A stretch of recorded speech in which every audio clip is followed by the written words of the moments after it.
은혜라고 하는 찬양을 제가 이번에 고르게 됐는데요. 예전에 찬양 예배를 드릴 때 그때 찬양 예배 드리기 그 중간 시간에 식사하고 기다리는 시간이 있는데 우리 방송실에서 인상규 지사님 이 은혜라고 하는 찬양을 연속 듣기 뭐 이런 걸로 틀어놓으신 것 같아요.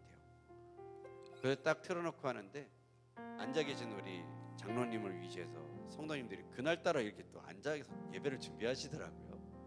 근데 앉아서 그냥 있는 게 아니라 이 은혜를 따라 부르시는데 그 은혜를 따라 부르는 모습을 보고 제가 은혜가 됐습니다.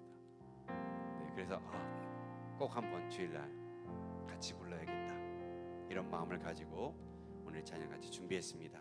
같이 이 시간 우리 하나님이 오늘 우리에게 주시는 이 은혜 우리가 함께 누리고 지나오고 지금 머물러 있는 이 순간 예배의 모든 시간이 하나님의 은혜의 시간임을 이 시간 고백하시면서 주님 앞에 나아가시도록 하겠습니다.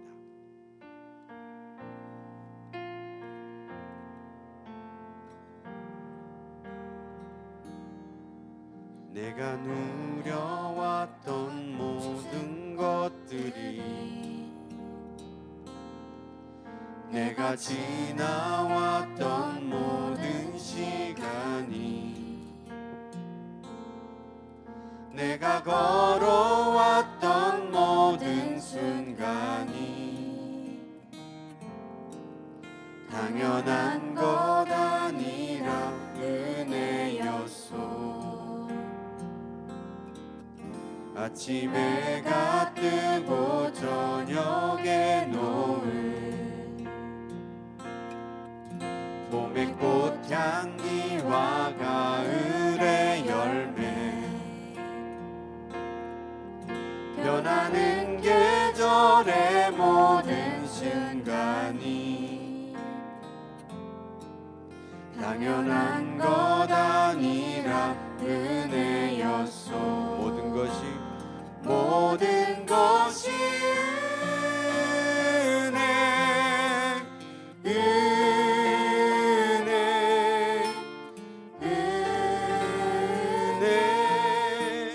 한없는 은혜 내 삶에 당연한 것 하나도 없었던 것을 모든 것이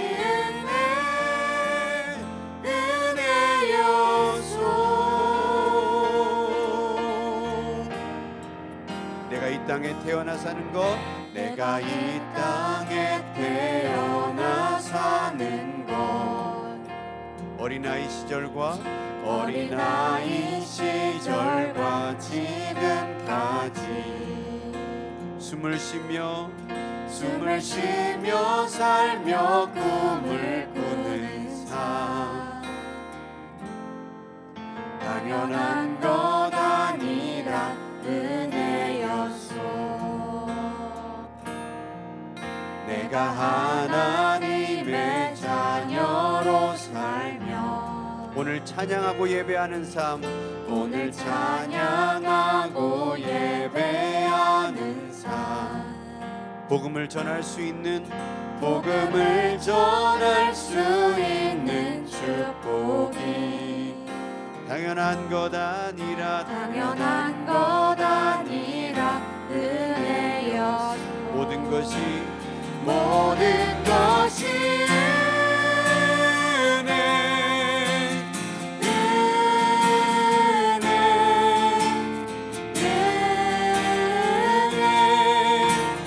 한없는 은혜 내 삶에 당연한 것 하나도 없었던 것을 모든 것이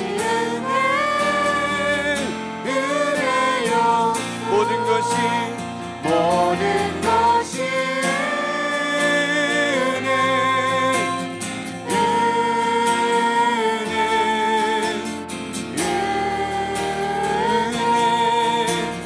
한없는 은혜 내 삶에 당연한 것 하나도 없었던 것을 모든 것이 우리 한 번 더 모든 것이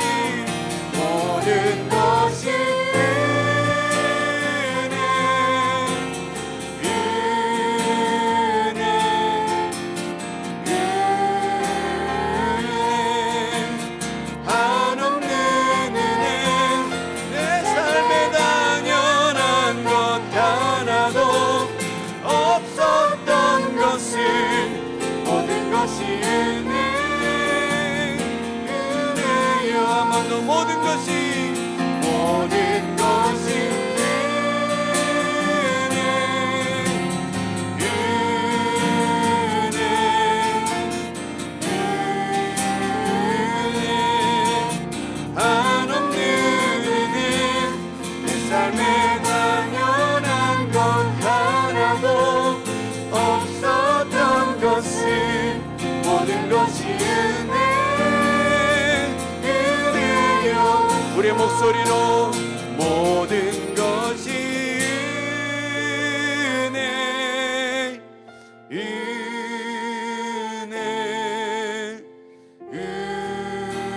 은혜, 한없는 은혜.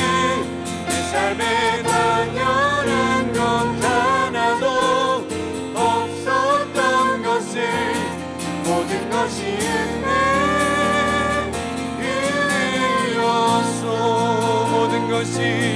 모든 것이 은혜, 은혜였소. 우리 마지막으로 모든 것이 은혜,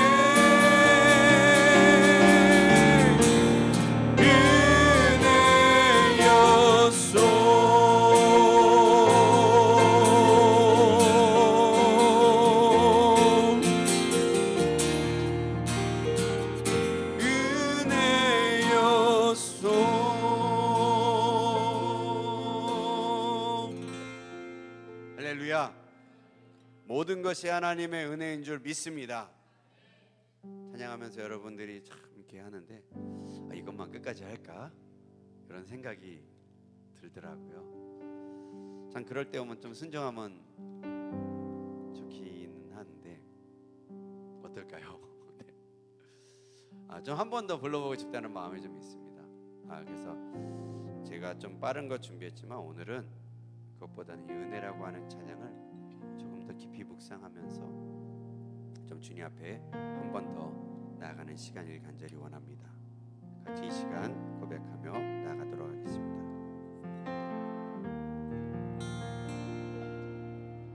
내가 누려왔던 모든 것들이, 내가 지나왔던 모든 시간이, 내가 걸어왔던 모든 순간이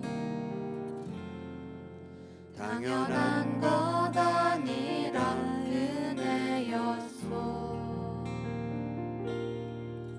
아침에 해가 뜨고 저녁에 노을, 봄의 꽃향기, 봄의 꽃향기와 가을의 열매, 변하는 계절의 모든 순간이 당연한 것 아니라 은혜여. 우리 한번 고백합시다. 모든 것이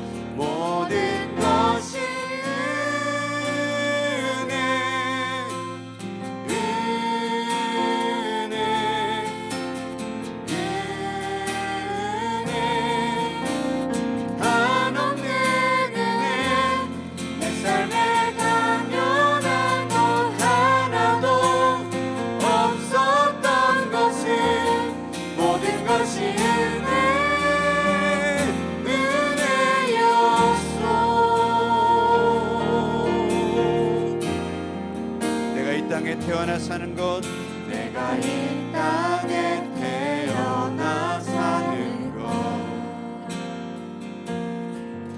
어린아이 시절과 지금까지 숨을 쉬며 살며 꿈을 꾸는 삶, 당연한 것 아니라 은혜였소. 내가 하나님의 자녀로 살며 오늘 찬양하고 예배하는 삶, 복음을 전할 수 있는 축복이 당연한 것 아니라 당연한 것 아니라 은혜였소. 우리 고백합시다. 모든 것 모든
것이 모든 것이 은혜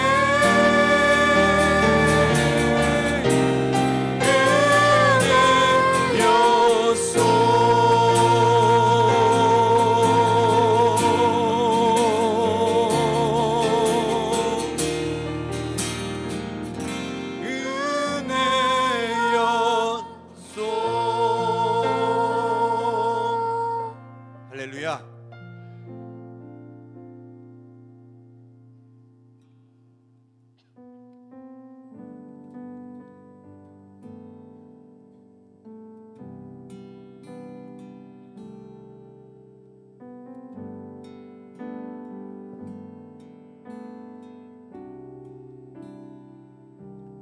어두운 밤 마음에 잠겨 역사의 어둠 짙었을 때에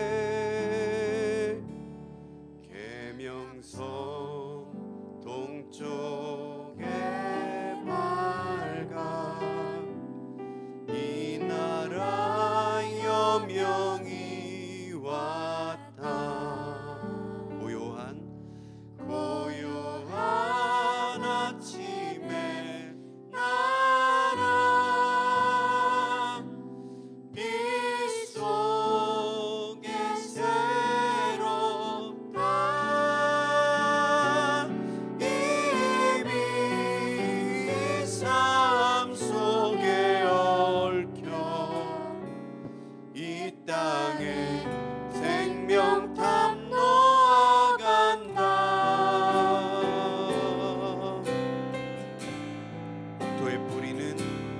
옥토의 뿌리는 깊어 하늘로 줄기가지 솟을 때 가지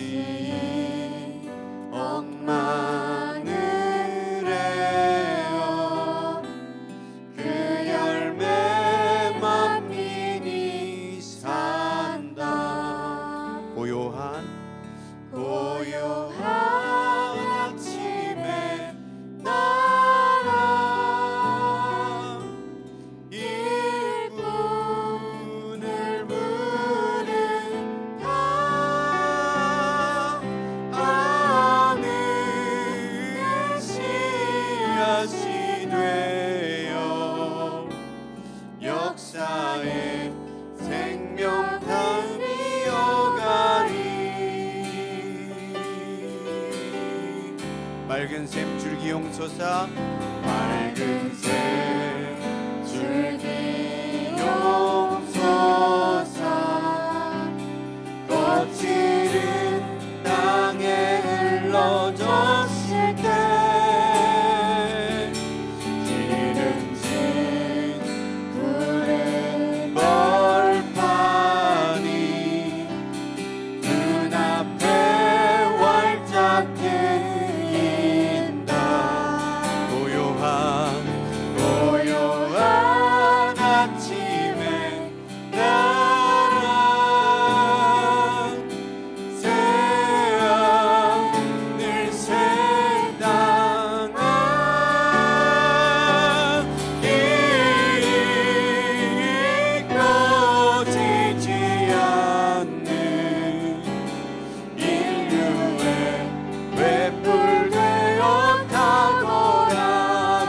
아침에 고요한 아침에 나라 새하늘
기도하며 나아가기 원합니다.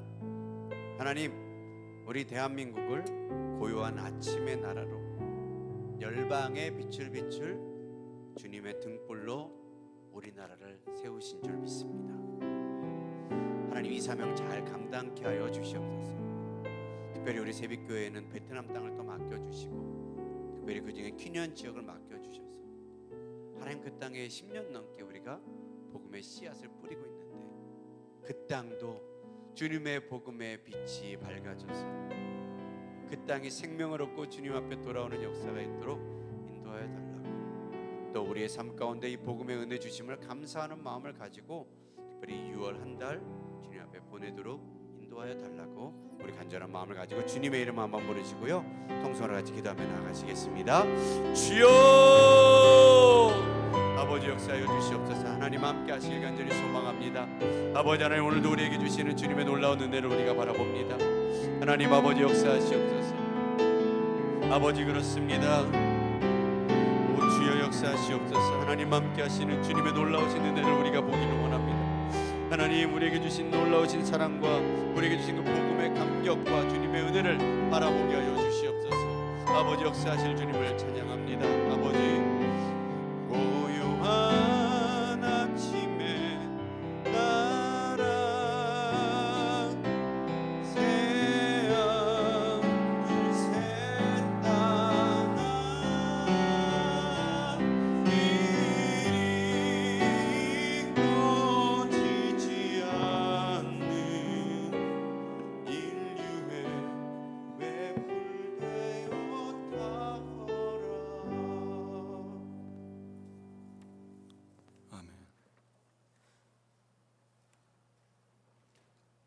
천하 만물을 지으신 여호와 하나님, 우리가 밤에 푸르름을 넘어 초여름을 느끼는 이 6월의 첫째 주일에 하나님의 거룩한 임재 앞에 모일 수 있게 하심에 감사드립니다. 하나님의 은혜와 축복 속에 살아가는 우리에게 여호와를 사모하는 마음을 모아 하나님을 찬양할 수 있는 이 예배의 시간을 기뻐 받아 주옵소서. 저희 연약함을 잘 아시는 주님, 지난 한 주간 돌아보니 저희들의 삶은 부족함과 부끄러움으로 가득합니다. 매일의 삶에서 주님을 충분히 높이지 못하고 말씀대로 살아가지 못한 저희들을 용서하여 주옵소서. 그리고 저의 삶을 새롭게 하여 주시옵소서. 이 땅에 사랑과 평화를 원하시는 하나님, 대한민국과 모든 민족에게 하나님의 섭리가 이루어지게 하옵소서. 정의와 평화가 넘치는 나라, 하나님을 인정하고 높이는 나라가 되게 하여 주옵소서. 분단된 남과 북이 하나 되어 평화의 길로 걸어 나갈 수 있도록 인도하여 주옵소서. 우리 새벽교회가 지역사회에서 빛과 소금으로서 역할을 다하며 죽어가는 영혼들이 교회를 통해 예수님을 만나서 생명을 얻는 복된 교회가 되게 하여 주옵소서. 이제 말씀을 듣습니다. 준비하신 이중구 목사님께 성령의 기름 부음을 더하여 주시고 권능 있는 말씀을 선포하게 하여 주옵소서. 선포되는 말씀을 통해 상한 영혼과 멀어졌던 영혼들이 하나님과 화해하며 복된 변화가 일어나게 하여 주옵소서. 세계 속에서 선교하시는 선교사님들 기억하시사 사역하시는 현장마다 하나님의 일하심을 풍성하게 느끼고 역사심이 강하게 일어나게 하옵소서.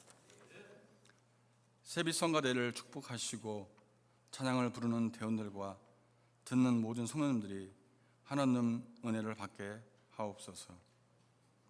우리를 언제나 어디서나 너는 나의 소중한 아들과 딸이라고 늘 불러주시는 사랑이 많으신 예수님의 이름으로 기도하였습니다. 아멘.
아멘.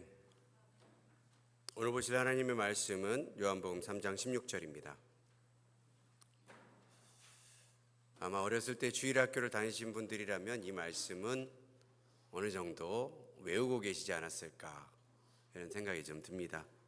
같이 합독하여 읽어볼까요? 요한복음 3장 16절입니다. 시작.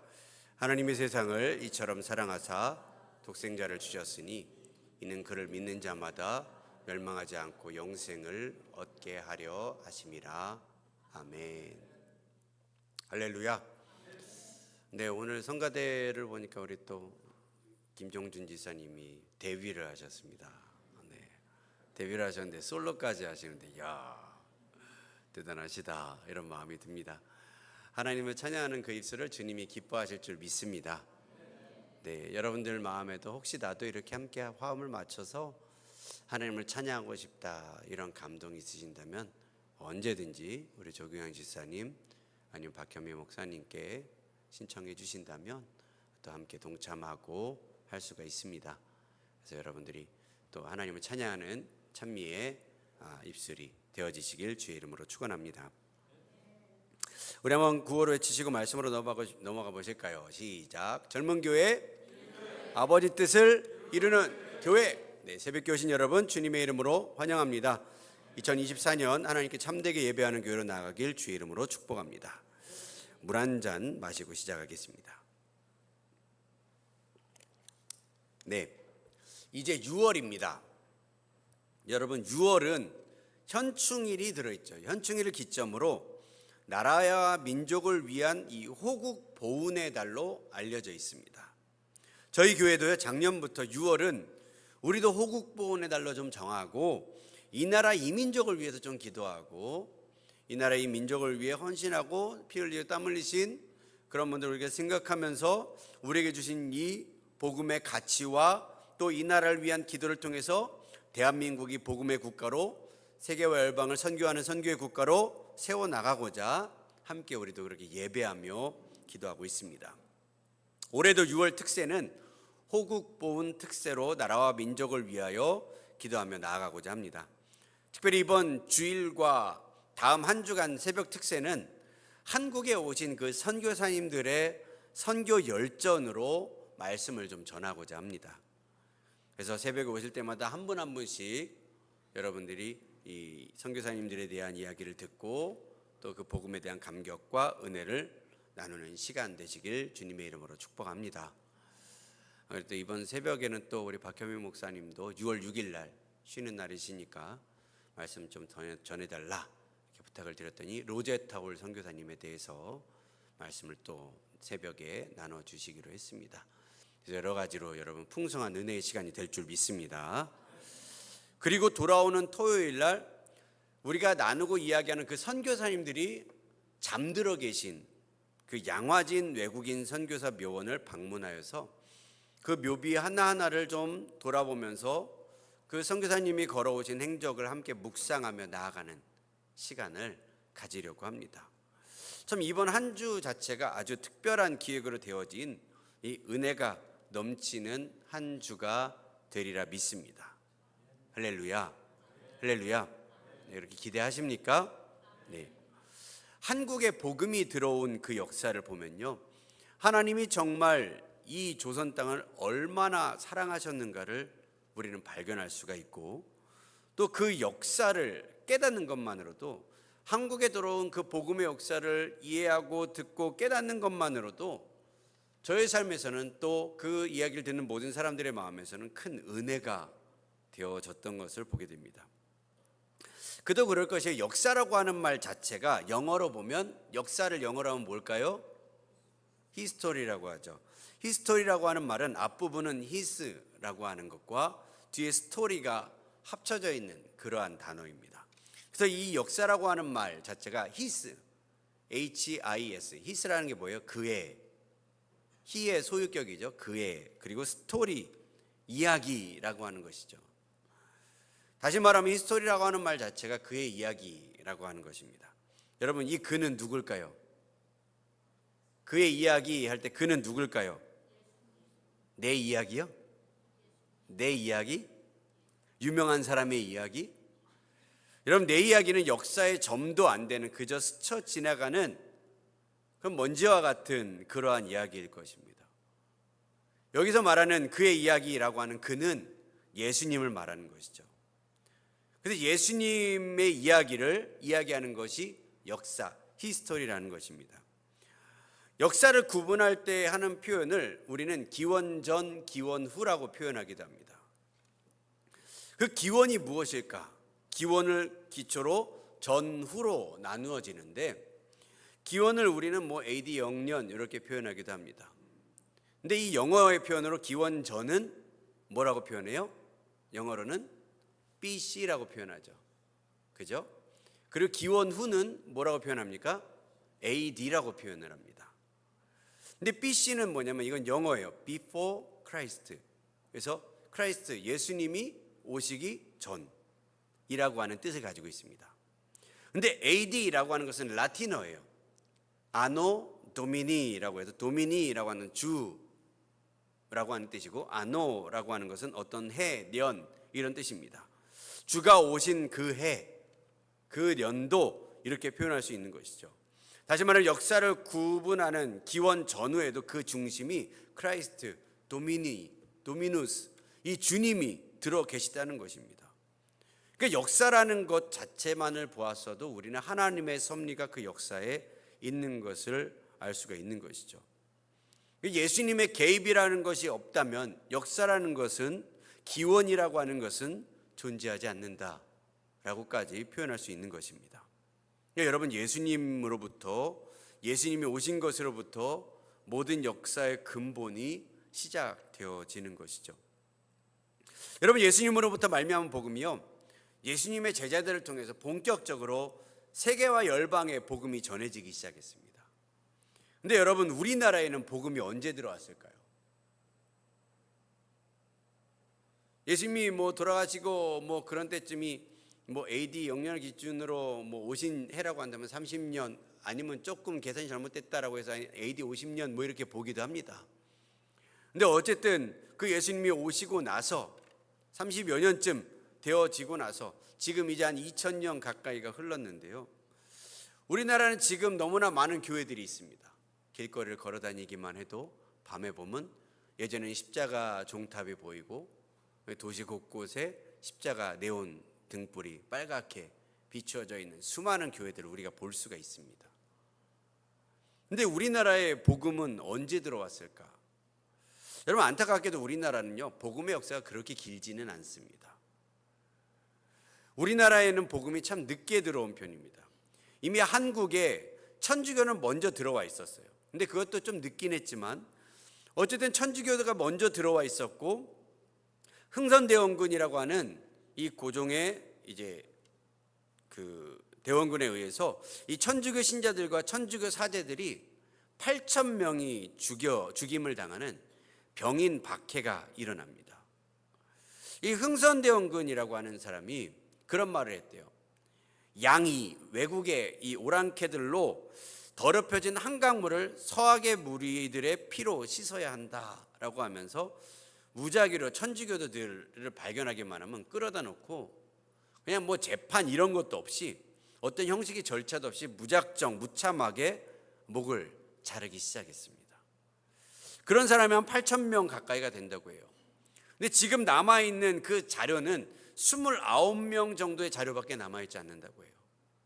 그러니까 그 29명을 제외하고 나머지 사람들은 출처도 이름도 아무 기록도 남아있지 않다고 합니다. 그래서 8,000명이 맞는지 1만 명이 된다고도 이야기하고 추산인지 정확한 숫자도 정확하게 모른다고 하죠. 하지만 그곳에 너무나 많은 이 목베임을 당한 순교자들의 시체가 있었다고 해서 그것이 머리를 자른다라고 해서 절두라고 하는 이름이 붙여졌습니다. 그래서 절두산이라고 하는 곳이 거기에 이름이 붙여져 있었던 것이죠. 이 절두산을 보면 양화진 외국인 선교사님 묘원 옆에 절두산 그 성지가 천주교 성지로 위치해 있습니다. 근데 어쨌든 이런 박해가 일어나던 해에, 아주 이 조선 땅에 외국인이라고 하면 치를 떨던 그러한 해에 우리나라의 선교사님들이 이제 들어오기 시작합니다.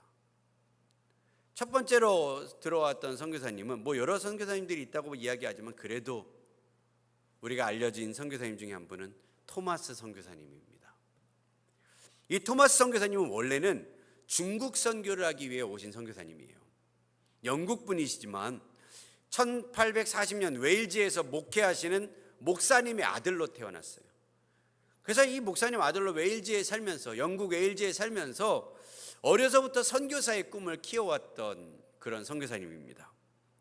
그리고 23살이 되던 해에, 엄청 젊은 나이죠, 신학과정을 잘 수료를 받고 목사 안수를 받고, 목사 안수를 받은 바로 그 해에 사랑하는 아내와 함께 중국 땅으로 선교를 떠납니다. 그때 이제 런던 선교회 파송을 받아서 선교를 떠나는데 아주 추운 겨울에 왔다고 해요. 근데 오자마자 그 중국 상해는 그래도 좀 따뜻한 편인데, 그래서 겨울에 엄청 추웠나 보더라고요. 선교사님이 선교를 오시자마자 중국 상해에서 4개월 만에, 4달 만에 사랑하는 아내가 세상을 떠납니다. 근데 이 토마스 선교사님이 런던 선교회에 보낸 첫 선교 편지가 선교 보고가 아니라 아내의 사망 보고를 첫 선교 편지로 띄웁니다. 근데 그 편지에 토마스 선교사님의 그 안타까움이 담겨 있는데 거기에 그런 구절이 있다고요. 그런 편지의 내용이, 그게 뭐냐면 내가 죄 지은 것도 아니고 선교하러 왔는데 라고 하는 말이 적혀 있었대요. 내가 죄 지은 것도 아니고 여기 주일한다고 선교하러 왔는데 왜 아내가 죽었어야 했을까? 그런 이 토마스 선교사님의 안타까운 마음이 담겨 있습니다. 정말 얼마나 마음이 아팠을까? 그렇게 23살의 젊은 나이에 아내를 떠나보내고 토마스 선교사님이 방황을 하십니다. 중국에서 선교 사역을 하다가 또 중국에 있는 사람들과 현지인들과 부딪히는 일들이 발생하고 결국엔 그런 일들로 통해서 이제 중국 선교도 내려놓게 되시고 통역 일을 하면서 일상적인 생활을 하게 됩니다. 근데 하나님은 이런 선교사님을 그냥 내버려 두지 않으시더라고요. 특별한 만남을 가지게 됐는데 그게 무엇이냐면 조선에서 천주교의 박해를 피해서 중국으로 피난온 2명의 조선인 천주교 신자를 만나게 됩니다. 그러면서 처음으로 조선이라고 하는 나라가 있다는 것을 들은 거예요. 조선이라고 하는 나라가 있더라. 근데 아직 그 조선 땅에는 천주교 신자들은 있지만 그리스도인이 없다는 이야기를 듣고 조선에 대한 선교의 열정이 그 안에서 다시 막 피어오르기 시작하는 거예요. 그리고는 25살에 조선에 황해도라고 하는 곳에, 저 북한 땅에 있죠, 황해도에 약 3개월 정도 탐방을 가십니다. 그리고 거기서 언어도 배우고 사람들과 또 교제도 하고, 근데 그 당시에 너무나 위험하던 시기고 시대였다 보니까 조심조심 그곳에서 3개월 동안 머물면서 그곳에서 이제 탐방을 하게 되시죠. 그리고 다시 중국에 돌아와서 언어도 준비하고 여러 가지 준비를 하다가 성경을 이제 만들게 되는데 한글말로 되어진 그 번역된 성경을 이제 들고 1866년에 여러분 옛날에 역사 교과서에서 나왔던 제너럴 셔먼호라고 하는 그 상선을 타고 복음을 전하러 다시 조선 땅에 밟습니다. 하지만 그곳에서 복음을 전해보지도 못하고 결국 그곳에서 목이 베어지며 순교를 당하게 되어지죠. 그때 그분의 나이가 26살이었습니다. 너무나 짧은 생애죠. 27세라고도 이야기하는데 어쨌든 26이든 27이든 너무나 젊은 나이입니다. 그렇게 선교의 역사가 끝이 나는가 싶은데 하나님은 또 역사를 통해 이런 일을 하기 시작을 하셔요. 1866년 그 제너럴 셔먼호라고 하는 그 사건을 뒤로하고 이 1873년에 이 쇄국 정책을 하던 대원군이 이제 개화파들에 의해서 실각을 하게 됩니다. 그리고 이제 고종 왕이 이제 친정을 펼치기 시작하죠. 그러던 중에 1876년 드디어 조선의 문호가 개방이 되기 시작합니다. 그러면서 1882년에 이 조선과 미국의 조미 수호 조약이 맺혀져요.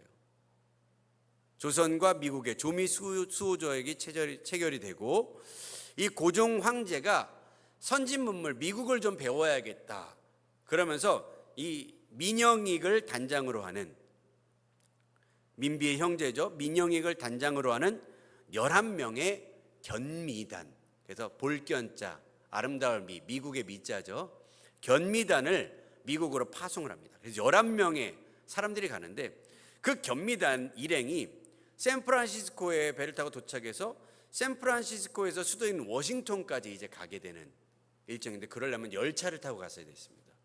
이 미국 대륙을 횡단하는 그 열차를 타고 가는데, 그 당시에 그 사람들의 복장이 너무나 웃긴 거예요.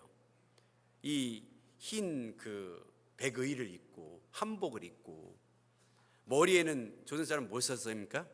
갓을 썼죠. 양반이나 상놈이 뭐 상투만 묶기도 하고 안 쓰기도 하고 그러지만, 이 다들 이게 뭐 이 귀족들이고 양반들이고 막 이러다 보니까 아주 넓은 갓을 쓰고, 그 수염은 또 이렇게 다 길러가지고, 이런 사람들이 미국 기차를 타고 11명이 몰려 있는데, 그 가는 동안에 뭐 몇 날 며칠을 가게 되는 그런 일정입니다. 근데 거기에서 막 사람들이 막 보면서 막 놀리고 난리가 난 거예요. 이상하게 생긴 사람들이 탔다.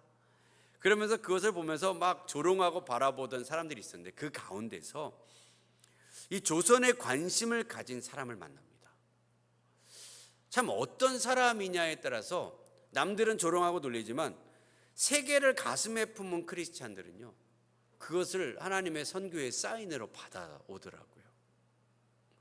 그 사람이 누구냐면 볼티모어의 가우처라고 하는 목사님이셨습니다. 이 가우처 목사님이 타고 있었는데, 다른 사람들은 견미단을 보면서 막 놀리는데, 이 사람들이 어떤 사람인가에 대한 관심을 갖고 서로 이제 정보를 교류하기 시작합니다. 그러면서 3일 동안 이 견미단 일행들과 가우처 목사님이 같이 기차를 타고 가시는데, 그 기차 여행을 같이 하면서 조선의 선교사가 한 명도 없다는 사실을 들은 거예요. 그래서 이 목사님이 자기 교회로 돌아가서 조선 선교를 위해서 먼저 2,000불을 헌금을 하십니다. 그래서 해외 선교 본부에 2,000불을 헌금을 하셔요. 그리고 감리교 해외 선교부인 파울로 감독에게 조선 선교의 종자 헌금으로 먼저 자신의 아내와 자신의 이름으로 헌금을 보내게 됩니다. 그리고 연이어 보내온 그 가우처 목사님이 또 3,000불을 또 모아서 총 5,000불을 조선 선교를 위해서 헌금을 하시죠. 이 당시에 5,000불이면 뭐 지금도 5,000불이면 적은 액수가 아니지만, 그 당시에 이 5,000불이라고 하는 이 금액은요, 어마어마한 금액인 것이죠. 어쨌든 그 헌금을 모아서 해외 선교부로 보냅니다. 그렇지만 해외 선교부는 그 헌금을 받아들고 조선 선교를 해보자 그러고서 알아보지만 적극적이지 않았어요.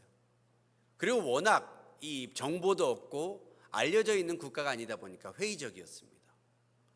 그래서 어려울 것 같다, 이런 어떤 부정적인 결론을 내는데, 가우처 목사님이 거기에서 낭망하지 않아요. 그리고 자신이 알고 있었던 일본에 주재하던 맥클레이 선교사님에게 편지를 보냅니다.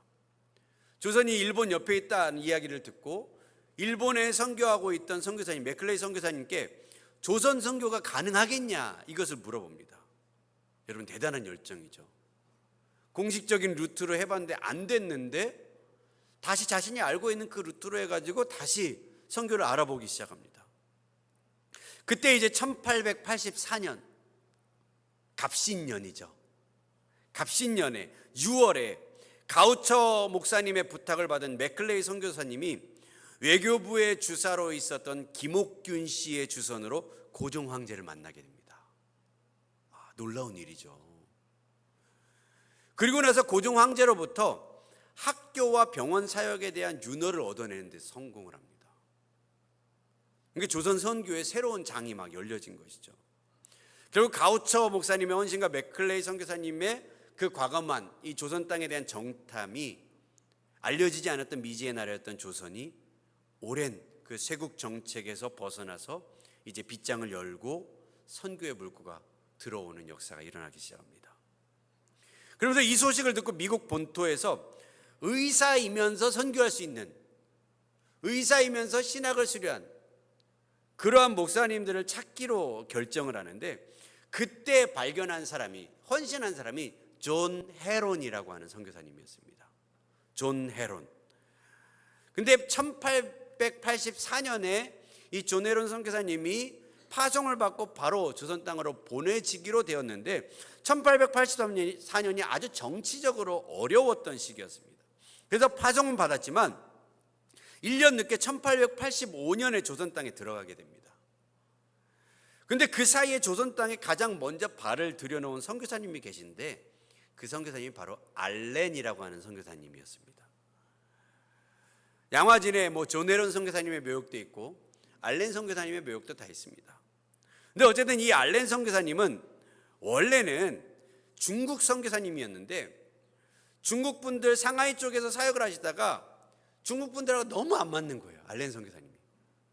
야, 이거 안 되겠다. 맨날 중국 분들하고 막 사역을 하다 보면 다투고 싸우고 막 이러다 보니까 이거 은혜도 안 하고 안 되겠다 싶었던 차에 조선이라고 하는 나라에 대한 소식을 듣고 거기에 이 선교사가 필요하다고 하는 이야기를 듣습니다. 그리고 본인이 또 의사의 자격을 갖고 있는 분이기 때문에 선교사가 필요하다고 하는 소식을 듣고 이제 조선 땅으로 자신을 보내달라고 선교부에 요청을 하죠. 근데 막 안 된다는 사인이 옵니다. 거기 너무 어렵다, 위험하다, 가면 생명이 위험하다. 근데 이 알렌 선교사님이 때를 씁니다. 안 보내주면 나 이거 그만하겠다. 보내주든지 그만두든지 알아서 해라.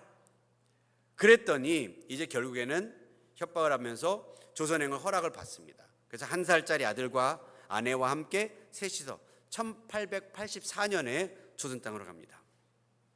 아직 종교의 자유를 완전히 보장하지 않은 그 조선의 선교사 신분으로 있는 것이 굉장히 위험하기 때문에 당시 주 조선 미국 공사였던 이 루시어드 푸트라고 하는 사람이 주한 미국 공사관 소속으로 무급 의사로 이 알렌 선교사님을 임명을 합니다. 그래서 미국인들을 치료하는 그런 일들을 하게 한 것이죠. 근데 조선 땅에 입국하자마자 38일째 뭐가 일어나냐면 그 유명한 12월 4일에 갑신정변 3일천하가 벌어집니다.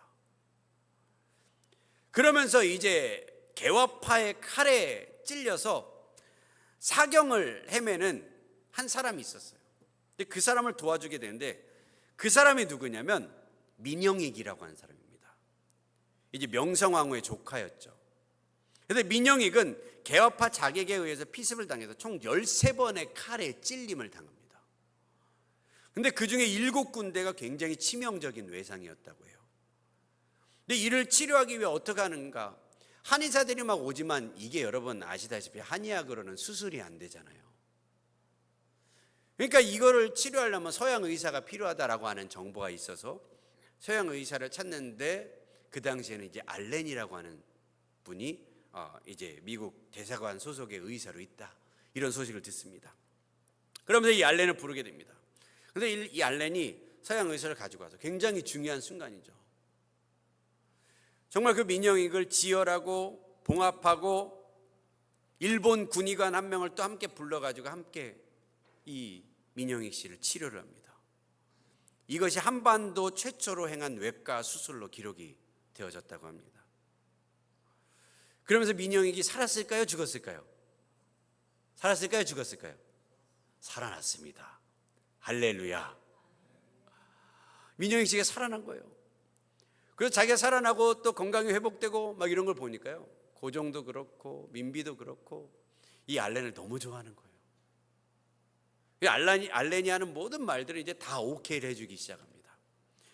그러면서 이 알렌에게 선물도 주고, 또 민영익 씨는 평생 형님으로 모시겠습니다, 닦어 막 이러면서 형님으로 모신다고 막 하는. 그래서 이 알렌 선교사님의 위치가 굉장히 올라가고 있는 이 시점에 고종 황제가 알렌에게 고맙다고 여러 가지 하사품을 내리는데, 그때 이제 알렌 선교사님이 고종 황제에게 요청을 하죠. 병원을 하나 세우고 싶습니다. 그래서 고종 황제가 그럼 오케이, 괜찮다, 설립해라라고 하면서 광해원이라고 하는 이제 병원을 설립하게 됩니다.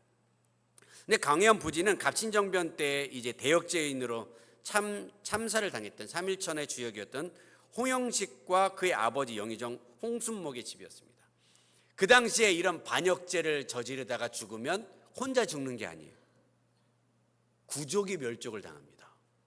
네, 그래서 온 가족이 뭐 아버지 포함해서 다 죽은 거예요. 집안의 종들도 뭐 남김없이 다 죽었을 것입니다. 그렇게 다 죽임을 당하니까 그 집이 양반 집이었는데 한순간에 폐허가 되잖아요. 그리고 멸족당한 그 집은요, 주변에 있는 사람들이 들어가지도 않습니다. 사지도 않아요. 왜? 저주받은 집이라고 생각하니까.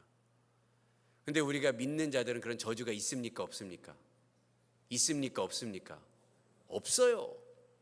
그러니까 당당하게 말하는 것이죠. 그럼 그 집을 광해원으로, 병원으로 설립하고 싶습니다. 근데 그 집을 처분하는 것도 조선 이 정부에서는 참 문제잖아요. 조선 한 땅에, 그것도 한양에 그 좋은 위치에 흉가가 있다는 것 자체도 좋지 않은데 거기에 그래, 그럼 너희들이 병원을 세우겠다? 오케이, 좋다. 그러고서 그곳에 병원을 세우게 됩니다.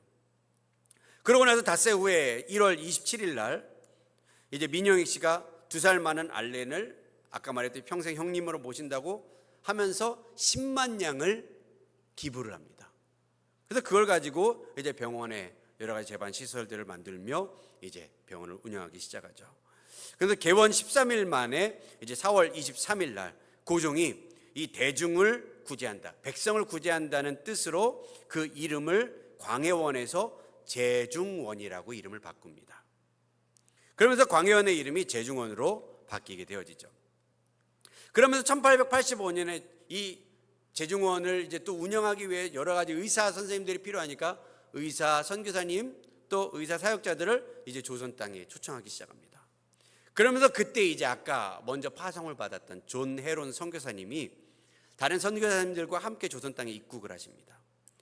이 존 헤론 선교사님은 준비된 의사였기 때문에 고종의 주치 의도 맡았고 1887년 9월에 알렌 선교사님이 이제 외교관으로 부임이 됩니다. 그러면서 이제 공석이 된 제중원의 원장직도 이 존 헤론 선교사님이 2대 원장으로 맡게 되어지시죠.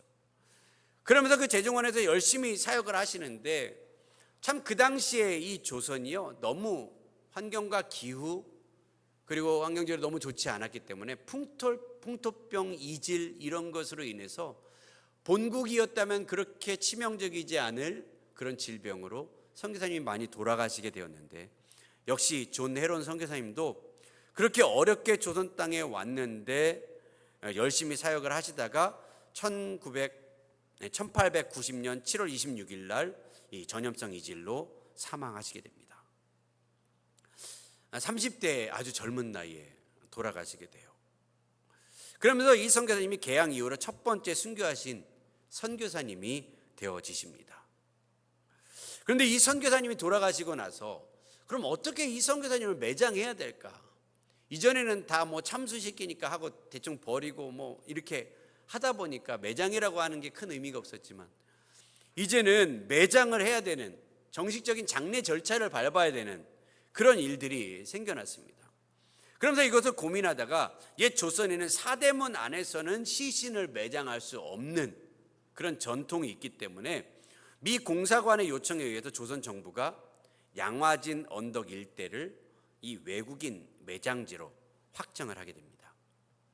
그러면서 개신교 선교사로서는 최초로 양화진에 묻히게 되죠. 그때가 향년 33세였습니다. 너무 젊은데 젊은 부인과 2딸을 남겨둔 채로 이 선교사님이 사망하게 되시죠. 이 사망하던 당시에 서울에 각종 전염병이 창궐했으며 이 과중한 업무, 너무나 많은 환자들을 돌보고 하다 보니까 과로로 지친 가운데 병을 얻고 결국엔 회복하지 못해서 돌아가시게 되어졌습니다.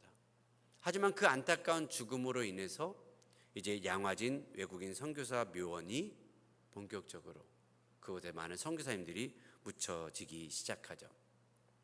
이 양화진 외국인 선교사 묘역은 1890년 7월 조선 정부의 토지 제공으로 조성된 외국인 묘지입니다.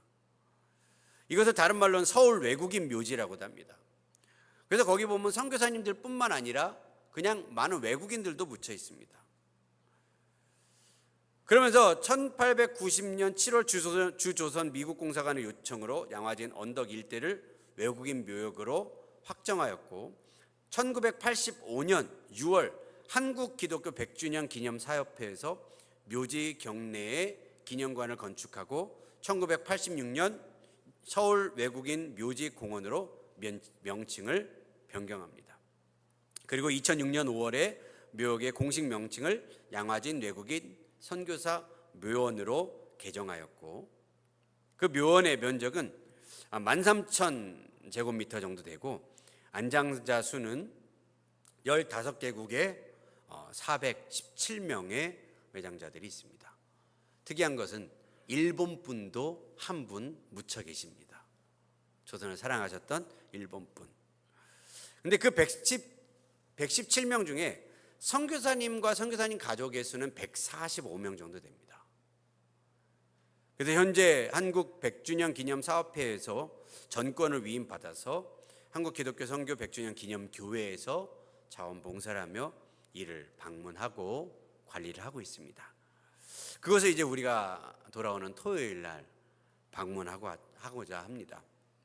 여러분, 하나님이 이 나라 조선을 얼마나 사랑하셨는지, 그렇게 젊은 선교사님들이 20대, 30대 오셔서 그 젊음을 채 다 보내지도 못하고 이 땅에서 와서 죽어가면서까지 그 복음의 씨앗을 뿌렸고 그 뿌린 씨앗들이 감사하게 열매 맺어서 이렇게 조선이 대한민국이 되고 이 대한민국이 믿음의 나라가 되어서 이제 우리가 세계와 열방을 선교하는 그런 나라가 되어졌습니다. 여러분, 이게 얼마나 감사한 일인가요? 그렇지 않습니까? 그렇지 않습니까? 우리는 그 복음의 혜택을 다 그냥 누리고 그냥 우리는 이 땅에 살아가고 있지만 그 복음의 혜택 이면에는 이 선교사님들의 그 피와 땀과 눈물이 흘려져 있고 그 믿음의 뿌리 안에서 이렇게 세워져 온 대한민국의 이 교회. 여러분, 우리 교회가요 그 믿음 안에서 그 뿌리 안에서 세워진 교회인 것이죠. 할렐루야, 할렐루야. 얼마나 귀하고 아껴야 할 그러한 우리의 한국 교회. 여러분, 이 6월 한 달요 이 복음의 감사와 감격이 우리 안에 충만하길 주님의 이름으로 축복합니다. 그리고 이제 우리도 나아가서 세계와 열방 가운데 이 빚진 복음의 역사를 전파하며 나아가는 저와 여러분의 삶이 다 되어지길 주님의 이름으로 간절히 축복합니다. 네, 같이 이 찬양 같이 고백하기 원합니다. 살아도 주를 위해, 죽어도 주를 위해. 사나 죽으나 난 주님의 것입니다. 사도 바울이 고백했듯이 난 지극히 작은 자고 죄인 중에 괴수라고 말하지만 자신을 통해 세계 열방 가운데 복음의 빚진 자로서 복음 전하는 자의 삶을 살게 하시는 하나님의 은혜로 살아갔던 우리 바울의 삶을 보지 않습니까? 너무 추우시면 끄셔도 될 것 같아요. 이 바울뿐이겠습니까? 이 나라에 오셨던 우리 선교사님들, 토마스 선교사님, 또 존 헤론 선교사님, 알렌 선교사님, 또 그 밖에 이름이 있든 없든 이 땅을 위해 오셔서 헌신하고 희생하셨던 수많은 선교사님들, 다는 못 나누지만 또 우리가 새벽마다 이런 선교사님들의 열전들을 조금씩 스토리로 나누면서 은혜를 나누길 원하는데요, 어떤 마음으로 다 오셨을까? 이 마음 아니겠습니까? 복음의 빚진 마음, 날 구원하신 그 은혜 너무 감사하고 감격해서 내 생명도 아끼지 않고 하나님 앞에 드렸던 그분들의 삶의 모습을 우리 찬양 같이 부르시면서 주님, 나도 정말 조금이라도 십자가의 전달자로 살아가길 소망한다고 우리 시간 같이 고백하면서 나아가시도록 하겠습니다.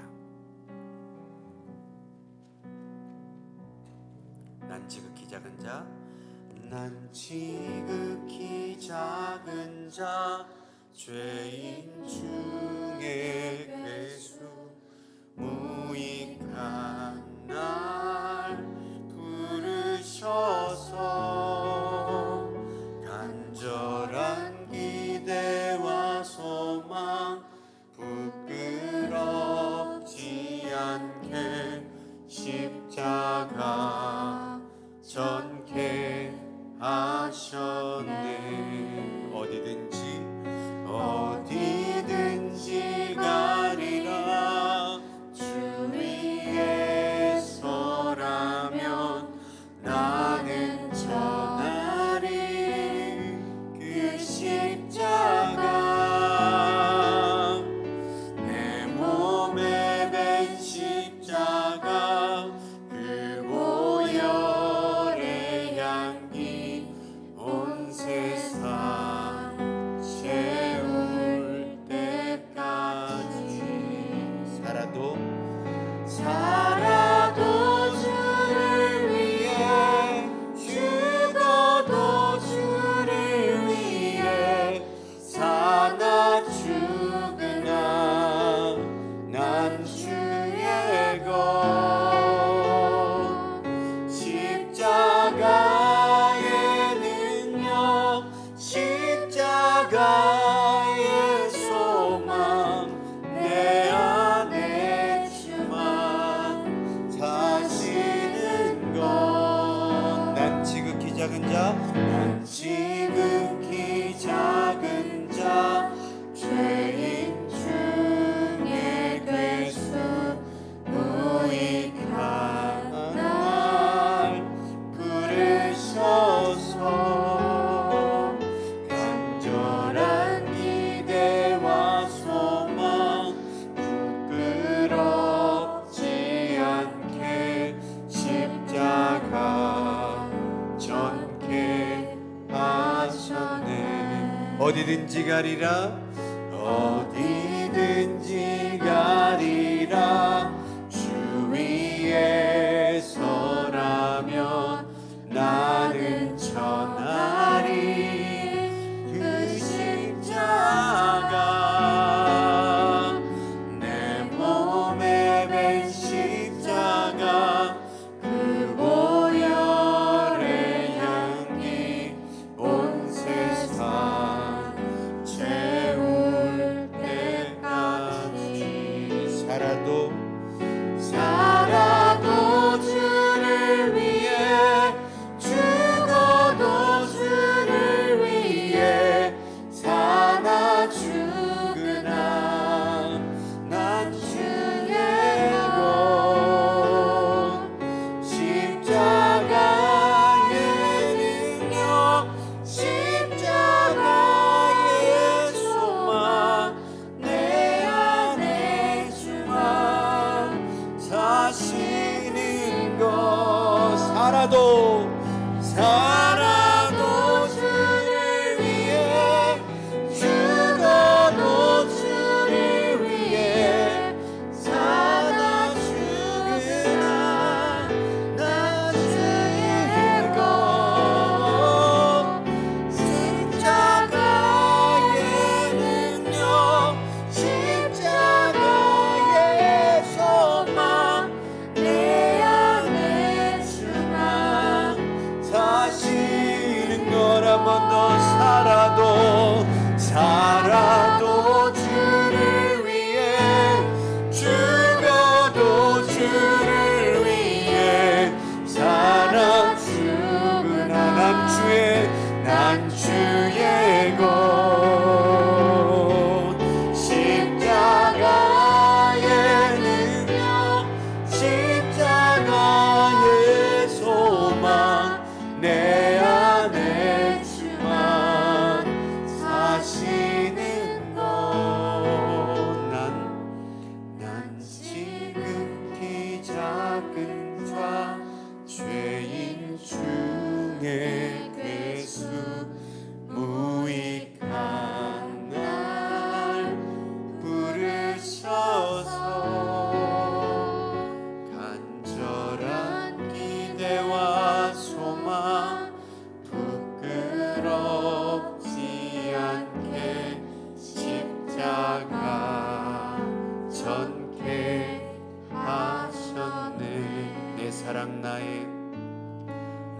나의 사랑 나의 십자가.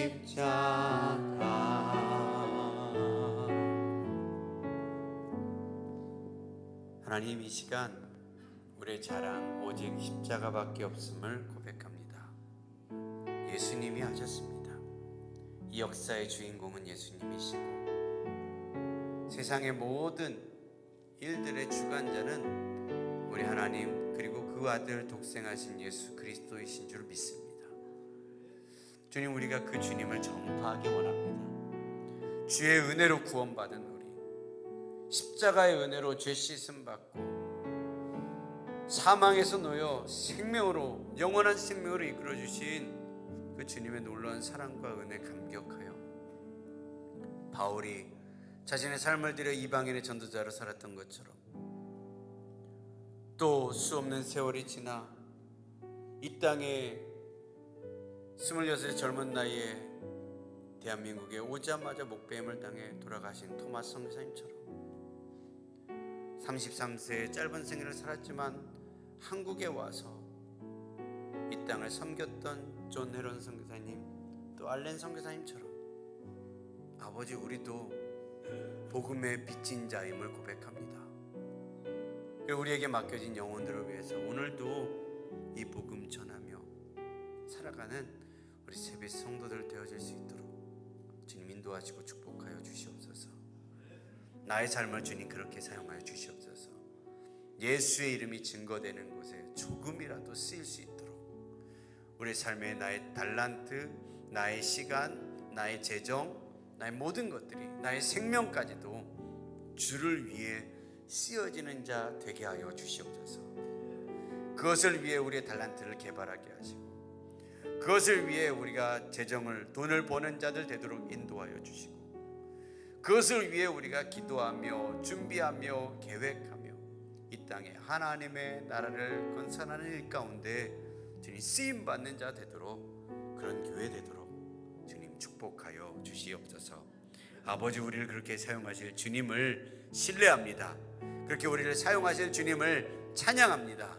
주님 역사하여 주시고 오늘도 예배 가운데 주님 앞에 감격으로 나가는 모든 자들 함께하여 주시옵소서. 또 이제 돌아오는 한 주간 특별한 새벽 기도를 통하여서 이 복음의 발자취들을 또 쫓아가고자 합니다. 선교사님들의 삶을 통해서 우리에게 말씀하시는 주님, 아버지 하나님, 그것을 통해서 우리가 더 큰 감동을 받게 하시고 복음의 귀함과 또 아버지 하나님 생명 구원의 역사를 위해서 우리도 전심전력할 수 있도록 인도하여 주시옵소서. 또 돌아오는 토요일날 우리 양화진을 방문하게 될 때 하나님 우리에게 큰 은혜 주셔서 특별히 아버지 모든 것들이 우리 삶 가운데 녹아져 하나님께 영광이 되어지는 우리의 삶이 되도록 함께하여 주시옵소서. 오늘도 그렇게 하실 주님을 찬양합니다. 예수님의 이름으로 감사하며 기도하옵나이다. 아멘. 감사합니다. 우리 하나님께 영광의 박수를 올려드리십시다.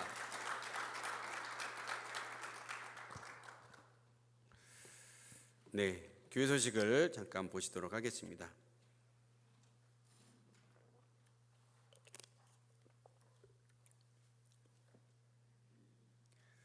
네, 교회 소식을 보시기 전에요, 우리 또 교회를 방문한 우리 두 친구가 있어서 소개해 드립니다. 우리 강일모 집사님, 이제 셋째, 넷째 이 아들 딸이 이렇게 오셨습니다. 그래서 우리 대연이, 셋째 아들이 우리 대연이 이렇게 왔고요. 오늘 이제 보라는 우리 뭐 특성도 설명 특성도 이게 잉잉 하는 거 있잖아요. 그거 잘해가지고 네, 저희 교회 와서 특성도 자주하고 했지만 또 이렇게 오랜만에 또 오게 됐습니다. 환영의 박수로 한번 보내주십시오. 네, 우리 강용호 지사님이 예전부터 이제 팔이 이게 딱 그 트레이드 마크인데 대연이 팔을 보니까 와, 네, 장난이 아닙니다. 네, 길 가다가 한 대 맞으면 네, 아프겠다. 네, 어쨌든 우리 대현이가 이렇게 잘 자라고 교회에 와서 함께 예배하는 모습 보니까 너무 귀하고 좋습니다. 건강한 청년으로 잘 자라서 이 땅에 선한 일들, 좋은 일들 많이 하고 하나님 나라를 잘 세워가는 아들로 딸로 여기 쓰임 받길 축복합니다. 네, 기도해 주시고 격려해 주시면 감사하겠습니다. 네, 또 까먹을까봐 잠깐 먼저 좀 얘기를 드리면요. 오늘은 원래 국수가 예정되어 있는데 식사로 준비를 하셨다고 합니다. 또 이원석 지사님이 이제 직접 농사하시는 거죠. 네, 텃밭에서 또 농사하신 그 상추 막 이런 것들 요즘 같이 날씨 좋은 때는 막 무섭게 자라나잖아요. 또 그래서 교회를 생각하는 마음으로 또 이렇게 싸우셨습니다. 그래서 함께 또 먹으면서 이거 그냥 뭐 국수랑 싸 먹을 수는 없으니까 그럼 식사를 준비하자. 그래서 이번에 식사를 준비하셨다고 합니다. 식사 맛있게 드시고 또 유현옥 권사님이 또 수박 2통을 또 플로잉을 해주셨다고 합니다. 그래서 수박도 맛있게 드시고 오늘 행복한 시간 잘 보내시길 주님의 이름으로 축복합니다. 네.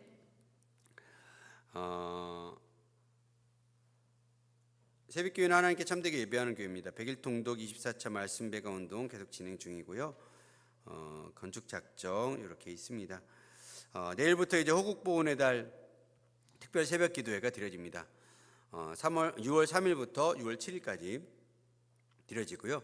6월 6일 목요일 날은 우리 또 나머지 일정은 제가 다 설교를 하지만 6월 6일은 박현민 목사님께서 또 새벽 예배 설교 또 처음으로 또 하시게 됩니다. 여러분 위해서 기도해 주시고 함께 동참하셔서 특별히 로제타월 선교사님의 이야기를 하시기로 하셨는데요.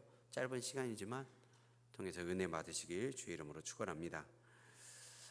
그리고 국내 성지 순례에 있습니다. 성진 순례가 아니고 성지 순례네요. 양화진에 있는데요. 돌아오는 토요일 날 오전 8시 30분에 교회에서 출발합니다. 장소는 양화진에 있는 외국인 선교사 묘역이고요. 회비는 무료입니다. 저희가 그 전에 좀 찬조금을 받았는데 찬조금으로 운영을 하도록 하겠습니다. 문의는 우리 최서만 수집사님께 문의해 주시면 되겠고요. 뭐 여러 가지가 있는데요. 제가 좀 계산을 좀 해보니까 8시 30분에 출발해서 10시 정도에 도착을 할 것 같고 1시간 반 정도 묘역을 좀 탐방하게 될 것 같습니다. 탐방하면서 그날 이렇게 좀 탐방하시는 분들이 굉장히 많은데요. 몇몇 분들은 또 인솔하시는 그 가이드들에 의해서 이렇게 움직이지만 저희는 좀 독자적인 일정으로 이렇게 운영을 하며 돌아가게 될 것 같습니다. 그러면서 묘역을 탐방하고 그리고 11시 반에 식사를 예약을 좀 해놨습니다. 그래서 육전국밥이라고 하는 거기서 걸어서 한 200m, 300m 되는 거리에 있는데요. 그곳에 가서 식사를 하게 되고요. 식사를 하고 그쪽이 이제 합정역 근처여가지고 아주 뭐 좋은 카페들이 너무나 많습니다. 그래서 서울까지 갔는데 카페도 한번 구경합시다. 이렇게 해서 제가 좀 한 2군데 정도 찾아를 봤는데 어쨌든 뭐 이 양화진 근처에 있는 좀 카페가 참 뭐 이쁘기도 하고 괜찮아서 오면서 봤는데 거기를 한번 찜을 해놨는데 어쨌든 그곳에 가서 카페에서 또 이제 차도 마시고 그리고 양화진에 돌아오면 양화진이 조금 한적해질 것 같습니다. 그럼 그때 이제 거기에서 사진 촬영을 좀 이제 하려고 합니다. 양화진이 뭐 한강변에도 있고 또 숲이 우거진 또 그런 곳이기 때문에 아주 자연 경관이나 이런 게 너무 이뻐요. 묘역에서 찍어도 참 이쁘기도 하고 또 다니면서 사진을 찍어도 참 이쁘게 잘 나오는 곳이기 때문에 여러분들 함께 또 동참해 주셔서 또 같이 사진 촬영 잘 하시고 그리고 한 3시 정도 출발해서 4시 정도에 귀가하는 것이 일정입니다. 어쨌든 여러분 많이 기도해 주시고요. 찬조 많이 해주셔서 너무 감사드리고 찬조 50만 원을 예상을 했는데 한 15명 가지 않을까 생각했는데 15명 넘게 가실 수도 있겠다는 생각도 좀 들더라고요. 그래서 한 20명 하면 조금 모자랄 것 같았는데 감사하게도 쓰신 것이 또 넘쳐가지고 아마 좀 모자람 없이 잘 진행이 될 것 같습니다.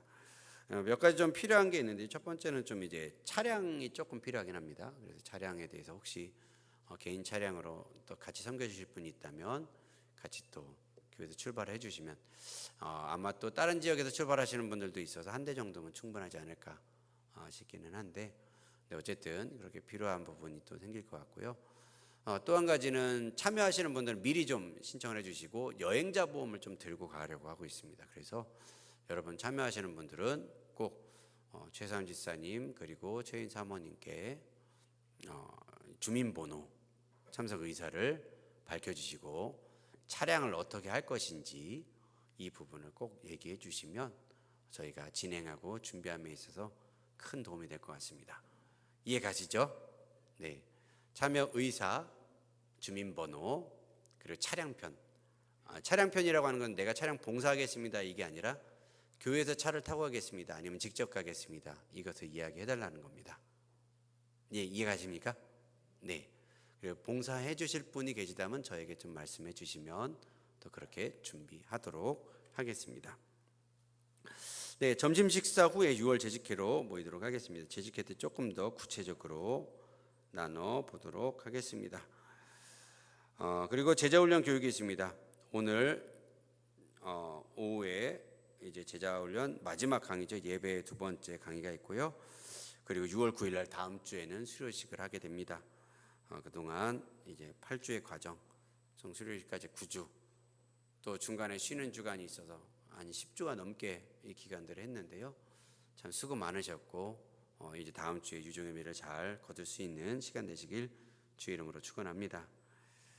네, 그 밖의 내용들 교회 주보를 참조해 주시고요. 네, 헌금기도와 축도로 모든 예배를 마치도록 하겠습니다. 하나님 감사합니다. 귀한 예물 주의 손에 올려드립니다.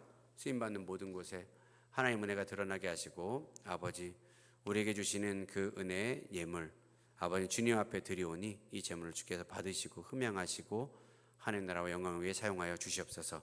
드리는 손길에 주님 축복하여 주시고 아버지 그들의 손이 마르지 아니하는 하나님의 복을 얻게 하여 주시옵소서. 하늘의 재물이 부어지는 축복을 경험하는 자들 되도록 주여 인도하여 주시옵소서. 그리고 또 아버지 간절히 소망하기는 아버지 성도들의 삶 가운데 질병으로 고통당한 자들이 있습니까? 하나님 치료하여 주시고 여호와 라파의 은혜가 임하게 하여 주시옵소서. 또 아버지 간절히 소망하기는 아버지 우리 마음에 어렵고 힘든 자들이 있습니까? 관계 단절과 막힘으로 힘들어하는 자들이 있습니까? 주님 막힌 모든 담을 헐어주시고 평강의 왕으로 오신 주여 우리 안에 평안과 안식으로 주님 역사하여 주시옵소서. 이제는 우리 주 예수 그리스도의 은혜와 하나님의 놀라우신 사랑하심과 성령님의 역사 충만 내주하시는 은혜가 오늘 함께 모여 예배하며 주님 앞에 나아가기로 소망하는 너희 모든 새벽교회 너희 모든 무리와 그들의 가정 또 그들의 생업과 나가는 모든 삶 위에 또 세계와 열방 가운데 성교하는 수많은 선기사님들과 주님의 땅끝 예루살렘 위에 한국 교회 위에 이제부터 영원토록 함께 있을지어다. 아멘.